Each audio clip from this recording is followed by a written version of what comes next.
आज आपण गाईची आणि वासराची पूजा केली. ती का आणि कुठे तर सांगतो. नमस्कार मंडळी. सकाळीच गेलो जयला बघून आलो, तो पडलेला शाळेत हनवटीला लागलेला. त्यानंतर ही बघा गंगू आली घरी, बोलते चाऊ दिसला. बघायला गेलो तर पाखरू होता. त्यानंतर शेतावर गेलो, शेतीचं काम चालू होतं आपलं कापणीचं. निसर्ग काय आपल्याला साथ देत नाही. पेरलेलं धड उगवलं नाही, उगवलेलं धड कापू देत नाही, ते भिजवतोय. थोड्या वेळात लगेच पाऊस आला आणि सगळं भिजवून टाकलं. म्हणजे यावर्षी शेतकऱ्याची अवस्था खूप वाईट आहे. त्यानंतर आपण चाललेलो खर्डीला काम होतं, तर तिकडे शाळा सुटलेला आणि भावेश भेटलेला. बघा कसं चायनीज खातोय. भावेशने चायनीज वगैरे खाल्ला आणि त्यानंतर मी बघितलं खरं तर सगळी गँग बसलेली. सगळे जुने दिवस आठवले. खर्डे हायस्कूल आम्ही शाळेत होतो, खूप मजा यायची. ही पोरं खूप मजा करत असलेली. सगळे आलेले पेपर सुटल्यानंतर चायनीजला. त्यानंतर घरी आलो तर हॅरी आपल्याला रस्त्यात आडवा झाला.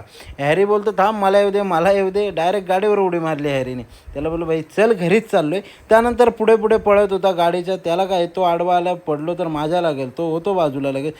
घरी आलो तर सर्जा राजा सगळे होते. आज आहे वसुबारस, त्यानिमित्ताने आपण गाईची आणि वासराची पूजा करतो.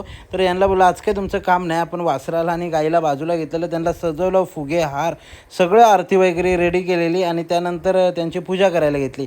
आई आली, काकू आली, दोघींनी आरती वगैरे केली. त्यानंतर आईने पिठाचे गोळे वगैरे आणलेले त्यांना खायला आणि काकूनी पण वेगळं काहीतरी धान्य घेऊन आलेली. तर आरती केली. त्यानंतर दोघींनी त्यांना खायला दिलं.